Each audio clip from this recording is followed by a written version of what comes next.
والسلام علی رسول الکریم واعوذ باللہ من الشیطان الرجیم بسم اللہ الرحمن الرحیم۔ پچھلی دفعہ ہم آیت نمبر 257 تک پڑھ لیا تھا اور آج ہم 258 سے آغاز کر رہے ہیں اپنے اس درس کا۔ 257 میں جو کچھ بیان ہوا تھا وہ یہ تھا کہ دین کے معاملے میں اللہ تعالیٰ کی ذات نے جو پیچھے سے مضمون چلا آ رہا ہے کوئی جبر نہیں رکھا۔ یہ آیت نمبر 256 میں ہے۔ یہ جبر نہیں رکھا کیونکہ پیچھے جو بات چلی آ رہی تھی اسی آیت الکرسی سے پہلے کا جو مضمون تھا اس کے اندر یہ تھا کہ ان لوگوں نے یعنی ماضی میں اہل کتاب خواہ وہ یہود ہوں یا نصارہ ہوں یہ آپس میں لڑتے رہے ہیں، ایک دوسرے کی گردنیں کاٹتے رہے ہیں، زبردستی ایک دوسرے پہ مذہب کو ٹھونستے رہے ہیں۔ تو یہاں پہ جو اسلام کا اپنا جو پوائنٹ آف ویو ہے جو نبی محترم صلی اللہ علیہ وسلم کی ذات والا صفات جو مذہب اور دین لے کے آئی اس میں یہ بتایا گیا کہ اس کے اندر ہمیشہ سے یہ نہیں رہا، بلکہ ظاہر ہے کہ پچھلے بھی جو تورات اور انجیل ہے اس کے اندر بھی یہی اصول تھے، لیکن ظاہر ہے کہ لوگ ان سے منہ موڑ لیتے ہیں اور اس کے بعد دین کے اندر جبر اختیار کر لیتے ہیں، زبردستی لوگوں کو اس پہ مجبور کرتے ہیں کہ اس دین کے مطابق وہ زندگیاں گزاریں۔ تو یہ کام نہیں کیا جائے گا اور یہ بتا دیا گیا کہ ان کے لیے اس سٹیج پہ جس سٹیج پہ اب ان کے سامنے یہ دعوت رکھی جا رہی ہے، دین کے معاملے میں کوئی کراہت نہیں رکھی، زبردستی نہیں رکھی، کوئی مجبور نہیں کیا جائے گا، بلکہ عقل اور فطرت پہ مبنی تعلیمات ہیں۔ جس کا جی چاہے ان تعلیمات کو اختیار کرے اور جس کا جی چاہے ان تعلیمات سے منہ موڑے، لیکن اللہ تعالیٰ کی ذات جو ہے جو لوگ چاہتے ہیں حقیقتاً چاہتے ہیں ہدایت پانا چاہتے ہیں، 258 کے اندر یہی بات ہوئی تھی، تو اللہ تعالیٰ کی ذات ان کے لیے راستے کھولتی ہے، ان کو اندھیروں سے لے کے روشنیوں کی طرف لے کے آتی ہے۔ لیکن اگر لوگ منہ موڑ لیتے ہیں، یعنی یہ ہدایت و ضلالت کا قانون ہے، یہ اپنی پیک پہ یوں کہہ لیں کہ یہ جو آیت ہے 257 کی یہ سورہ بقرہ کے اندر ہدایت و ضلالت کا جو قانون ہے اس کو بڑے واضح طور پہ بیان کر دیتی ہے۔ یعنی یہ کہ جو لوگ حقیقتاً چاہتے ہیں کہ وہ روشنی کی طرف آنا چاہتے ہیں، جو اللہ کے دین کے ساتھ جڑنا چاہتے ہیں، اس یعنی نبی کے ذریعے سے جو اللہ کی معرفت مل رہی ہے اس کو اختیار کرنا چاہتے ہیں، تو اللہ تعالیٰ کی ذات ان کو دسیوں طریقوں سے یعنی وہ راستوں پہ چلاتی ہے اور چلا کے جو ہے نا ان کو ایک ہی منبع، ایک ہی جو ہے نا مصدر نور کی طرف لے کے آتی ہے، ہدایت کی طرف لے کے آتی ہے، اللہ کی معرفت کی طرف لے کے آتی ہے۔ اور اگر کوئی شخص منہ موڑنا چاہتا ہے اور اپنی فطرت کو مسخ کر لیتا ہے، نبی کی دعوت کو قبول نہیں کرتا، تو وہ طاغوت یعنی شیطان والا جو ہے نا عمل کرتا ہے اور شیطانی قوتیں پھر اس کے ساتھ کھڑی ہو جاتی ہیں۔ یہ شیطانی قوتیں کیا کرتی ہیں؟ اس کو نور سے نکال کے اس کو اندھیروں میں لے آتی ہیں، اور یہی وہ لوگ ہیں جو دوزخ میں رہنے والے ہیں اور دوزخ میں یہ ہمیشہ رہیں گے۔ اس کے بعد میں نے بتایا تھا کہ یہ جو دو چیزیں ہیں یہاں بیان ہوئی ہیں، یہ کہ اللہ تعالیٰ کی ذات لوگوں کو اندھیروں سے نکال کے روشنی میں لے آئے، روشنی میں لے آئے، تو یہ جو مثال ہے اس کی آگے جو ہے نا مثال پیش کی جائے گی، اس کی تفصیل بیان کی جائے گی۔ اگلی جو ہے نا 3 واقعات آ رہے ہیں، یہاں 2 پہلو ہیں جو 57 کے اندر ہیں۔ ایک یہ کہ اندھیروں سے روشنی کی طرف لے کے آنا، اور یہ اللہ تعالیٰ کی ذات کرتی ہے۔ یہ اس کے بارے میں جو آگے جب ہم پڑھیں گے تو 2 واقعات بیان ہوئے ہیں، اور یہ کہ طاغوت یا طاغوت کے ساتھی انسانوں کو روشنی سے نکال کے اندھیروں کی طرف لے جاتے ہیں، اس کے بارے میں آگے 2 جو ہے نا واقعات بیان ہوں گے، کیونکہ یہاں پہ جو آخری حصہ ہے کہ اندھیروں سے نکال کے روشنی سے نکال کے اندھیروں کی طرف لے آتے ہیں شیطان اور شیطان کے ساتھی، یہ بعد میں بات بیان ہوئی ہے 57 میں۔ جو بعد میں بیان ہوئی ہے اسی کے آگے ایک واقعہ جو ہے نا وہ بیان کیا جا رہا ہے جو اسی سے متعلقہ ہے۔ اس ترتیب کو ہم کہتے ہیں لف و نشر، یعنی غیر مترتب، یعنی بالکل الٹی ترتیب۔ الٹی ترتیب کیا ہوتی ہے؟ جیسے کہ میں نے پچھلی دفعہ بھی بتایا تھا کہ اگر مجھے کوئی مضمون لکھنا ہے پاکستان کے صوبوں کے حوالے سے، تو الفابیٹیکلی اگر میں لکھوں کہ بلوچستان اس کے بعد پنجاب لکھوں، اس کے بعد میں خیبر پختونخوا لکھوں، اس کے بعد میں سندھ لکھوں، تو یہ میں کہوں گا کہ یہ 4 صوبے ہیں جو پاکستان کے ہیں۔ اب میں کیا کروں گا، اسی ترتیب کے ساتھ نیچے میں کچھ پیراگرافس کو سینٹینسز لکھوں گا، لیکن اگر میں اس ترتیب کو الٹ دوں کہ جو سب سے آخر میں بیان کیا تھا سندھ، اس کو میں پہلے بیان کرنا شروع کر دوں، تو یہ اس ترتیب کو ہم کہیں گے لف و نشر کا مترتب کہیں گے۔ تو قرآن مجید کے اندر یہ دونوں اسلوب بیان ہوتے ہیں، یعنی جو قدرتی ترتیب ہوتی ہے جس طرح عام طور پہ ہم کرتے ہیں، اور بعض اوقات اس کی بالکل اپوزٹ ترتیب ہو جاتی ہے۔ یہ عربی زبان کے اندر جب قرآن مجید نازل ہو رہا تھا تو اس کے اندر یہ ایک عام سی چیز تھی، تو اس لیے بعض اوقات سمجھنے میں مشکل پیش آتی ہے کہ جیسے پیچھے بات کہی جا رہی تھی اسی ترتیب کے ساتھ آگے بات کیوں نہیں ہو رہی۔ تو وہ کنفیوژن کو دور کرنے کے لیے، تاکہ آپ کے سامنے یہ چیز رہے کہ یہ اسلوب ہے قرآن مجید کا، اور جو بات بعد والی ہے اب اس کے ساتھ جڑی ہوئی بات جو ہے وہ بیان ہو رہی ہے۔ الم تر الی الذی حاج ابراہیم فی ربہ ان آتہ اللہ الملک، یعنی اس بات کو سمجھنا چاہتے ہیں تو اس کی مثالیں بہت ہیں، یعنی جو بات پچھلے پیراگراف کے اندر بیان کی گئی تھی اب اس کی تفصیل واقعات کی صورت میں کی جائے گی، یعنی جو بات پیچھے کہی گئی ہے اسی کے ساتھ کنیکٹر کو جوڑا اور کہا کہ جو بات اوپر والے پیراگراف میں کہی گئی تھی اس کو مثالوں سے سمجھنا چاہتے ہیں تو مثالیں بہت ہیں، آئیں اب ہم آپ کو وہ مثالیں پیش کرتے ہیں۔ وہ کیا ہیں؟ سب سے پہلے یہ، کیا تم نے اس شخص کو نہیں دیکھا جس نے ابراہیم سے اس کے پروردگار کے معاملے میں حجت کرنا چاہی؟ علم ترا الی الذی، اس شخص کی طرف نہیں دیکھا۔ جب یہ لفظ آتا ہے علم ترا، پیچھے بھی ہم بار بار پڑھائے ہیں، یہ ان واقعات کی طرف آتا ہے جو جانے پہچانے معروف واقعات ہوتے ہیں، ان کے لیے لفظ استعمال ہوتا ہے، یعنی جس معاشرے میں جہاں پہ قرآن مجید نازل ہو رہا ہے لوگ ان کو پہلے سے جانتے ہیں، معلوم و معروف چیز ہوتی ہے۔ تو یہ جو واقعہ ہے یہ تالمود کے اندر موجود ہے۔ ایک تو وہ کتاب ہے جس کو ہم بائبل کہتے ہیں یا تورات کہتے ہیں، اس طرح ایک اہل کتاب یہود کی کتاب ہے تالمود۔ تالمود کے اندر یہ بالکل اس طرح کی تاریخ ہے یا اس طرح کی فقہ ہے جس طرح ہمارے ہاں جو کتابیں مدون ہوئی ہیں قرآن کے علاوہ، جیسے بخاری ہے، جیسے مسلم ہیں، تو یہ مسلمانوں کی اپنی ایفرٹ سے جو ہے نا کمپائل ہوئی ہیں۔ اس میں ظاہر اللہ تعالیٰ کی ذات کی کوئی ڈائریکٹ انوالومنٹ نہیں ہے، ڈائریکٹ انوالومنٹ جو ہے وہ صرف اور صرف قرآن اور سنت کو حاصل ہے، باقی جو کچھ بھی انسانوں نے کیا ہے وہ انسانوں کی کوشش ہے، انسانوں کی توغدو ہے۔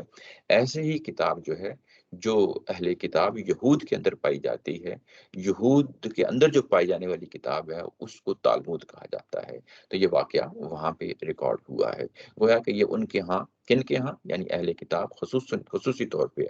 یہود کے ہاں یہ مانا تانا واقعہ ہے، معروف و معروف یعنی معلوم واقعہ ہے۔ تو یہاں پہ حضرت ابراہیم جو ہے نا وہ کے ساتھ ایک شخص ہے جو وہاں پہ حجت کر رہا ہے، مباحثہ کر رہا ہے، بحث مباحثہ کر رہا ہے، اور یعنی وہ شخص ہے علم تری الی الذی حاج ابراہیم، یہاں پہ ابراہیم جو ہیں وہ براہ راست جو ہے نا مکالمہ نہیں کر رہے۔ یہ بھی دیکھیں کہ ٹون کیا ہے، ڈائریکشن کیا ہے بات کرنے کی، اور اس میں بات کون کر رہا ہے، کس انداز سے کر رہا ہے، یہ ساری چیزیں سمجھ لینی چاہیے تاکہ وہ پرسپیکٹو آپ کے سامنے رہے، وہ سراؤنڈنگ جس میں یہ واقعہ پیش آ رہا ہے وہ ساری چیز آپ کے سامنے رہے۔ یعنی ایک شخص ہے جو ابراہیم علیہ السلام کے ساتھ مکالمہ کر رہا ہے، حجت بازی کر رہا ہے، بحث و مباحثہ کر رہا ہے، تو وہ کیا کس چیز پہ کر رہا ہے؟ وہ اللہ تعالیٰ کی ذات کے حوالے سے کر رہا ہے، فی رب ہی، یعنی کس کے رب کے بارے میں؟ ابراہیم علیہ السلام کے رب کے بارے میں۔ اب یہ شخص کون ہے آگے چل کے ہی پتہ چل جاتا ہے، اور جیسا کہ تالمود میں جو نا بیان ہوا ہے اس شخص کا نام نمرود ہے، اس شخص کا نام نمرود ہے، اور جو ہمیں وہاں معلوم ہوتا ہے وہ یہ معلوم ہوتا ہے کہ نمرود بادشاہ ہونے کے ساتھ ساتھ اپنے قوم کا معبود بھی تھا، اپنی قوم کا معبود بھی تھا، لوگ اس کی پوجا کیا کرتے تھے۔ کس لحاظ سے پوجا کیا کرتے تھے؟ اس لحاظ سے پوجا کیا کرتے تھے کہ پرانے دور میں ہزاروں سال پہلے جو بادشاہتیں ہوتی تھیں تو جو بادشاہ ہوتے تھے وہ بنیادی طور پہ بہت ساری چیزوں کا سہارا لے کے اپنی بادشاہت کو منوایا کرتے تھے۔ ایک تو زبردستی، ظاہر ہے کہ تلوار کے زور پہ بادشاہت ٹھونسی جاتی تھی، اس کے بعد لوگوں کے مذہبی جو جذبات اور رجحانات ہوتے ہیں ان کو بھی ایکسپلائٹ کیا جاتا تھا۔ نمرود کی قوم، جس قوم کی طرف ابراہیم علیہ السلام آئے ہیں وہاں بت بھی تھے، وہاں بت بھی تھے، وہاں سورج کی پوجا بھی کی جاتی تھی، وہاں نمرود کی پوجا بھی کی جاتی تھی۔ تو یہ کہ کیسے یہ ساری چیزیں آپس میں انٹرلیٹ ہوتی ہیں. یہ کہ سورج جو ہے وہ سب سے بڑا جو ہے نا ان کے نزدیک معبود تھا، سب سے بڑا معبود تھا، اور سورج کی پوجا کی جاتی تھی، اور سورج کے نمائندے کے طور پہ یہ نمرود اس قوم کے اندر موجود تھا. جو نمائندہ ہے اس کو جو تصور پایا جاتا ہے اس کو ہم اوتار کہتے ہیں، یعنی اس کو انگلش میں ایواتار کہتے ہیں، لیکن ظاہر ہے ہماری اپنی زبان میں اس کو اوتار کہتے ہیں. یہ اوتار کیا ہوتا ہے؟ یعنی یہ کہ کوئی یعنی معبود ہوتا ہے، جس طرح بت ہوتے ہیں یا جس طرح سورج ہے، جس طرح اس قوم نے جو ہے نا اختیار کر لیا تھا معبود کے طور پہ، تو اس کے نمائندے کے طور پہ زمین پہ ایک نمائندہ چن لیا جاتا تھا، اور وہ بادشاہی ہوتا تھا. تو بادشاہ جو ہے ظاہر ہے سورج کے معبود کے، بڑے معبود کے، جو ان کے نزدیک بڑا معبود تھا، اس کا نمائندہ تھا، اس کا اوتار تھا، اور وہ مطالبہ کرتا تھا کہ مجھے اس زمین پہ اپنا خدا مانو، معبود مانو. تو یہ کہ وہ زمین پہ اپنے اس دعوے کے مطابق جو ہے نا لوگوں کا رب تھا. تو جب اس کے سامنے ابراہیم علیہ السلام کی دعوت آئی تو وہ اس کو یعنی سوال اس نے کیے، اس نے حجت بازی کی، اس نے مباحثہ کیا، اس نے یہ مناظرہ کیا. یعنی اس انداز سے جو بات آگے بڑھتی ہے کہ تمہارا رب کون ہے، حالانکہ میں ہی رب اپنی قوم کا رب ہوں، تمہارا رب کون سا ہے، کیا رب ہے. یعنی اس حوالے سے یہاں پہ بات ہو رہی ہے. اس نے ابراہیم علیہ السلام کے ساتھ، اس کے رب کے ساتھ، یعنی ابراہیم علیہ السلام کے رب کے ساتھ کے حوالے سے یہاں پہ حجت کرنا چاہیے، یعنی بحث مباحثہ کرنا چاہا. اور اس کے بعد یہ کہ اس لیے کہ اللہ نے اس کو اقتدار عطا فرمایا تھا، نیچے ترجمہ کیا گیا ہے ان آتہ اللہ الملک، یعنی اس کو اللہ تعالیٰ کی ذات نے بادشاہی دی تھی. یہاں پہ بڑی امپورٹنٹ بات ہے کہ وہی رب جو ابراہیم کا رب ہے، اس نے اس بادشاہ کو یعنی اس کو بادشاہی دی ہوئی تھی. یہ جو چیز ہے کہ اس کو بادشاہی دی ہوئی تھی، اس مکالمے کے اندر یہ کیوں جو ہے نا فریز لائی گئی، تاکہ یہ چیز سامنے رہے کہ انسانوں کے درمیان کیا معاملہ ہوتا ہے. انسان پیدا ہوتے ہیں، کچھ آزمائشیں اس کے ساتھ جڑی ہوئی ہوتی ہیں، کچھ لوگ امیر ہوتے ہیں، غریب ہوتے ہیں، قوموں کے سردار ہوتے ہیں، قوموں کے بادشاہ ہوتے ہیں. تو اسی آزمائش کے قانون کے تحت یہ بادشاہ بنا تھا. یعنی یہ اصلاً جو ہے اللہ کا جو قانون ہے جس میں لوگوں کی آزمائش ہوتی ہے، اس میں ظاہر آزمائش میں لوگ کامیاب بھی ہوتے ہیں، ناکام بھی ہوتے ہیں. تو اس کو ہونا جو چاہیے تھا کہ بادشاہت ملی، اور جس ذات نے اس کو بادشاہت دی ہے اس کا وہ شکر گزار ہوتا، وہ شکر گزار نہ ہوا، وہ اپنے حقیقی رب کو نہ پہچان سکا. یعنی شکر گزاری کا مقام تو یہ تھا کہ وہ لوگوں سے یہ تقاضا نہ کرتا کہ میں معبود ہوں، لوگوں پہ کچھ چیزیں امپوز نہ کرتا، بلکہ وہ اس فطری جگہ پہ کھڑا ہوتا جس جگہ پہ اس کو کھڑا ہونا چاہیے تھا کہ میں زمین کے اوپر اللہ کا بندہ ہوں، اللہ نے مجھے کچھ چیزیں عنایت کی ہوئی ہیں تو مجھے اس کا شکر ادا کرنا چاہیے. لیکن اس نے بغاوت کا راستہ اختیار کیا، اس کو جو نعمتیں ملی ہوئی تھیں اس سے منہ موڑا. اور یہ سارے واقعہ بیان کرنے سے ظاہر ہے کہ یہاں پہ مسلمانوں کو بھی بتایا جا رہا ہے اور اہل کتاب کو بھی سنایا جا رہا ہے کہ ظاہر ہے کہ اللہ تعالیٰ کی ذات جو ہے انسانوں کو بے شمار جو ہے نا وہ اپنی نعمتیں عطا فرماتی ہے. ان نعمتوں کا شکر ادا کرنا چاہیے بجائے اس کے کہ انسان بغاوت پہ کھڑا ہو جائے. اور جب بات آگے بڑھی تو یہ ظاہر ہے جو یہاں پہ مکالمہ بیان کیا گیا ہے یہ مکمل بیان نہیں کیا گیا. یعنی بات یہاں شروع میں اللہ تعالیٰ کی ذات نے بیان کر دی کہ ابراہیم کے رب کے بارے میں مکالمہ ہو رہا ہے، وہ بحث مباحثہ ابراہیم کے رب کے بارے میں ہو رہی ہے. تو اس میں سے درمیان سے ایک چیز اٹھائی ہے کہ از کالا ابراہیم، یعنی جب وہ بات ہو رہی تھی مباحثہ کس نے شروع کیا تھا. اصل امپورٹنٹ چیز یہ ہے کہ یہ تو اس بادشاہ نے شروع کیا تھا، اور یہاں پہ ابراہیم علیہ السلام سوال کر رہے ہیں. تو گویا کہ بات کچھ آگے بڑھ چکی ہے. درمیان سے قرآن مجید نے جس کوٹ کی ہے کہ اس کالا ابراہیم ربی الذی یحیی و یمیت، ابراہیم علیہ السلام نے یہ کہا کہ میرے رب کے بارے میں سوال کیا ہے. تو میرے رب کے بارے میں جب آپ سوال کیا ہے تو میرا رب تو وہ رب ہے جو زندگی دیتا ہے اور موت دیتا ہے. زندگی دیتا ہے، موت دیتا ہے، یہ بڑی obvious سی بات ہے، کامن سینس سی بات ہے. لیکن اس کا جواب کیا دیتا ہے؟ کالا انا احیی و امید. تو بادشاہ جو تھا نمرود، اس نے آگے سے جواب یہ دیا کہ میں بھی تو زندگی دیتا ہوں اور میں بھی موت دیتا ہوں. اب یہاں پہ کیا کنفیوژن ہے، کیا جو ہے نا پرابلم ہے جس کو یہ بادشاہ سمجھ نہ پایا؟ سوال جس انداز سے ابراہیم علیہ السلام نے بات رکھی تھی، وہ تو ہر آدمی، خواہ وہ اس کی عقل جو ہے نا کتنی ہی گئی گزری کیوں نہ ہو، اس کو معلوم ہے کہ جب میں پیدا ہوتا ہوں، ہر انسان اپنے بارے میں سوچتا ہے تو یہ میرے اختیار میں نہیں تھا، جب میں مروں گا یہ بھی میرے اختیار میں نہیں ہے۔ تو جب یہ چیز زندگی اور موت کا جو حقیقی جو جو یعنی اس کے پیچھے قدرت رکھنے والی شخصیت ہے، وہ تو اللہ تعالیٰ کی ذات ہے۔ یعنی نہ کسی کے اختیار میں ہے کہ میں پیدا ہوں، نہ کسی کے اختیار میں ہے کہ میں موت کو خود سنبھال لوں، یہ ممکن نہیں ہوتا۔ یہ اللہ تعالیٰ کی ذات ہی کے ہاتھ میں ہے، اسی کے اختیار میں ہے۔ لیکن اس نے جس اینگل سے جواب دیا ہے، جس رخ سے جواب دیا ہے، وہ بڑا بھونڈا سا ہے، بڑا جو ہے نا جہلانہ ہے۔ وہ جواب یہ دیا کہ یہ تو زندگی اور موت میں بھی دیتا ہوں۔ یعنی کیسی زندگی اور موت دیتا ہوں؟ یعنی میں کسی کو پکڑوں اور اس کے بعد اس کو مار دوں، تو یعنی یہ موت بھی میں کسی کو دے سکتا ہوں، اور یہ کہ میں مارنے کا کسی کو ارادہ رکھتا ہوں اور اس کے بعد اس کو میں چھوڑ دوں، معاف کر دوں، گویا کہ میں اس کو زندگی دے دوں۔ تو یعنی جس رخ سے اس نے جواب دیا ہے، یہ تو کوئی شخص بھی جواب دے سکتا ہے۔ یعنی اس کے لیے کوئی ضروری نہیں ہے کہ وہ قوم کا یعنی رب ہی ہو، قوم کا معبود ہی ہو، وہی جواب دے۔ یہ بالکل ایسے ہے جیسے کوئی چلتے پھرتے کسی کے ہاتھ میں گن ہو، کوئی جو ہے نا ہاتھ میں چاقو ہو، کوئی خنجر ہو، تو وہ راستے میں کہے کہ میں تمہیں زندگی بھی دیتا ہوں، میں تمہیں موت بھی دیتا ہوں، تو یہ تو ایک جرم کا پہلو ہوتا ہے۔ یہ پہلو نہیں ہوتا کہ میں تمام انسانوں کو زندگی اور موت دیتا ہوں۔ زندگی اور موت یعنی تمام انسانوں کے حوالے سے ہے، اللہ کی قدرت کے حوالے سے ہے، اسی پہلو سے ہم نے بات رکھی تھی۔ لیکن جو بات کو نہیں سمجھنا چاہتا، ظاہر ہے وہ اس کے اندر ٹیڑھ پیدا کر دیتا ہے۔ یہ ہمارے عمومی طور پہ ہوتا ہے، بحث مباحثہ شروع ہو جاتا ہے، اور اس کے بعد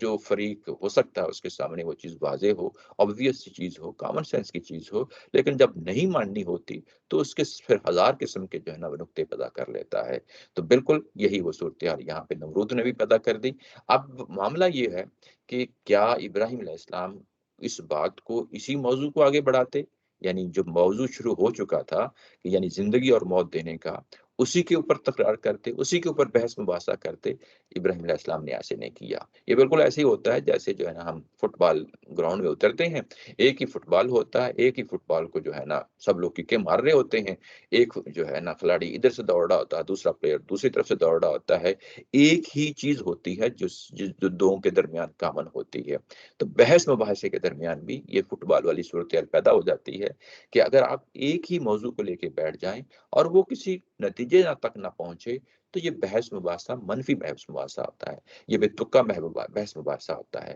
پیغمبر کی جو ذات ہوتی ہے وہ اس طرح کا بحث مباحثے میں حصہ نہیں لیتی، وہ ان کو اس دلیل تک لے جاتی ہے جس میں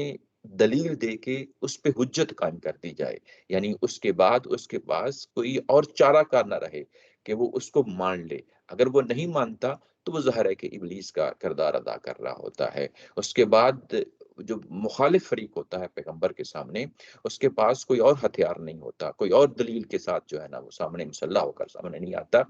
یہی صورتحال ہے جس کا جواب پھر جو ہے نا ابراہیم علیہ السلام نے دیا ہے، کالا ابراہیم فإن اللہ یأتی بالشمس من المشرق۔ تو اس کے جواب میں بجائے اس کے کہ وہ اسی موضوع پہ رہتے، موضوع بدلا اور کہا کہ میرا رب تو وہ رب ہے جو سورج کو مشرق سے نکالتا ہے، فأتی بہا من المغرب۔ تو آپ ایسا کریں کہ اس کو پھر اس سورج کو مغرب سے نکال دے۔ فبہت الذی کفر، اس کے بعد جس نے کفر کیا تھا، یعنی کفر کیا تھا، جو پہلی بات کفر کیا نا یہاں پہ ظاہر ہے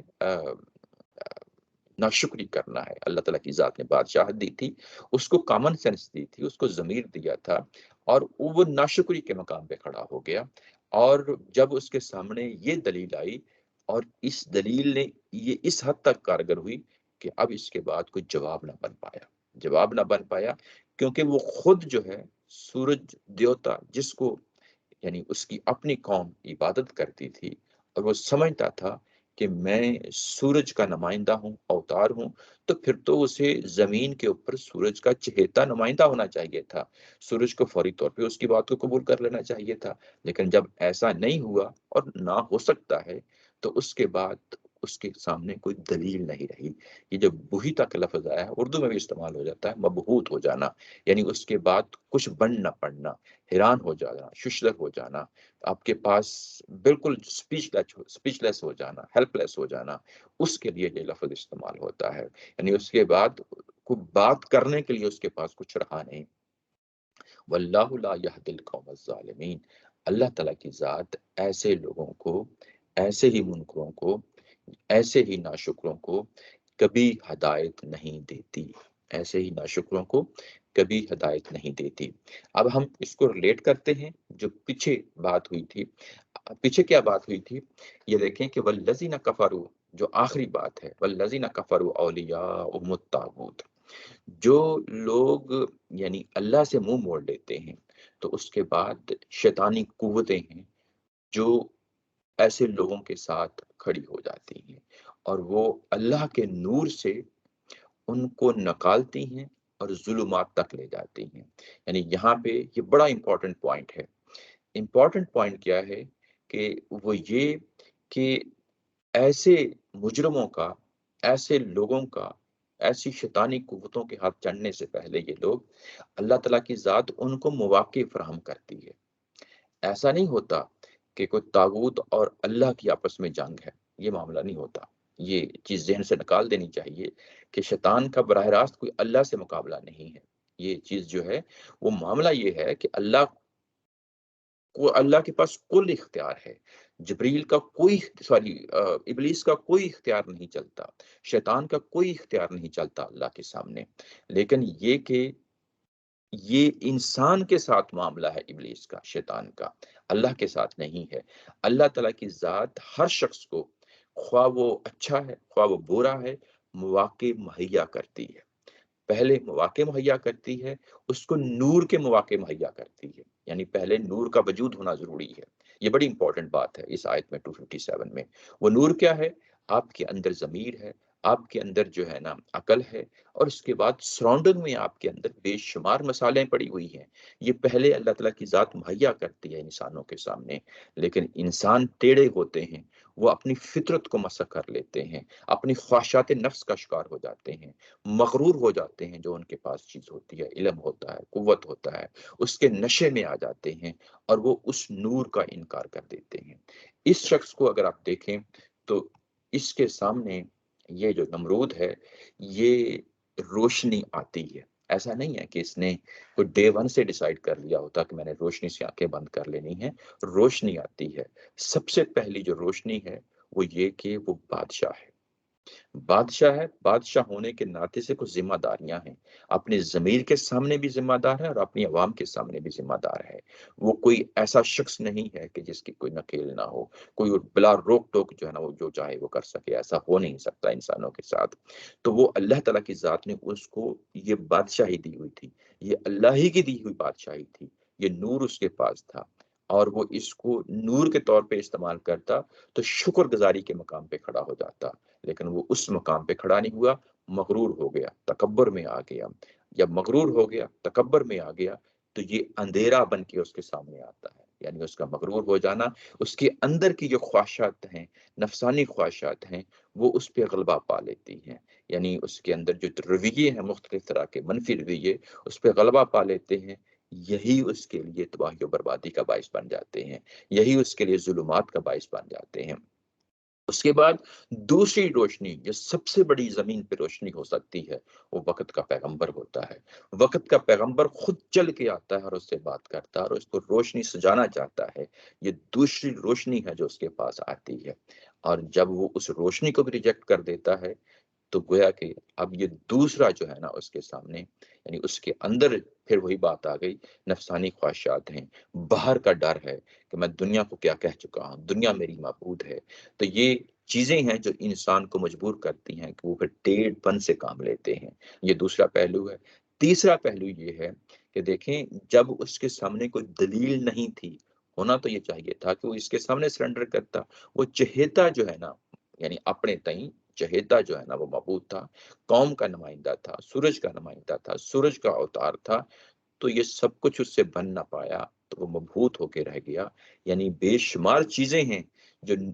انسان کے سامنے آتی ہیں، ان سب کا منبع ایک ہی ہوتا ہے، لیکن جب انسان ریئیکٹ کرتا ہے، اپنے آپ کو یعنی اندھیروں میں جو ہے نا پھینک دیتا ہے، تو پھر ظاہر ہے کہ وہ مختلف طریقوں سے اندھیرے آتے ہیں، اس کے اوپر غلبہ پا لیتے ہیں۔ تو یہ بات ہوئی یعنی جو پچھلی آیا کے ساتھ ریلیٹ ہوتی ہے۔ پچھلی آیا کے اندر یہ آخری پہلو تھا جس میں کہ طاغوت اور طاغوت کے ساتھ ہی آگے بڑھتے ہیں اور کیسے انسانوں کو روشنی سے نکال کے اندھیروں میں لے جاتے ہیں، یہ اس کی مثال تھی۔ اب ہم آگے بڑھتے ہیں، آگے دو مثالیں ہیں، وہ کن کی یعنی وہ کس پہلو سے دو مثالیں ہیں؟ جو آیت 257 ہے اس کا پہلا حصہ، اللہ ولی الذین آمنوا یخرجوہم من الظلمات الی النور۔ تو اللہ تعالیٰ کی ذات جو ہے وہ ایمان والوں کے ساتھ بھی جو ہے ان کو بھی مواقع فراہم کرتی ہے، مواقع فراہم کرتی ہے، اور لوگ آگے بڑھ کے آگے لپ کے ان مواقعوں کو جو ہے نا سمجھ لیتے ہیں، اور مواقع کے لحاظ سے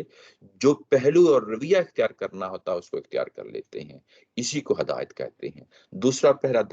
پہلو دلالت کا ہے۔ یہ ہدایت و دلالت کا قانون جو ہے بڑے واضح طریقے سے مختلف جگہوں پہ ہر صفحے پہ بکھرا ہوا ہے قرآن مجید کے اندر، اور جس طرح یہاں نمایاں ہو کے آیا ہے یہ بڑی نمایاں اس کی مثال ہے۔ یعنی دونوں فریقوں کے لیے اللہ تعالیٰ کی ذات مواقع مہیا کرتی ہے۔ ایسا نہیں ہے کہ کوئی ایک چہیتے ہوں اللہ تعالیٰ کی ذات کے لیے، دوسرے جو ہے نا چہیتے نہیں ہوں، نہیں، سب کے لیے مواقع مہیا کرتی ہے۔ لیکن جو آگے بڑھ کے سمجھ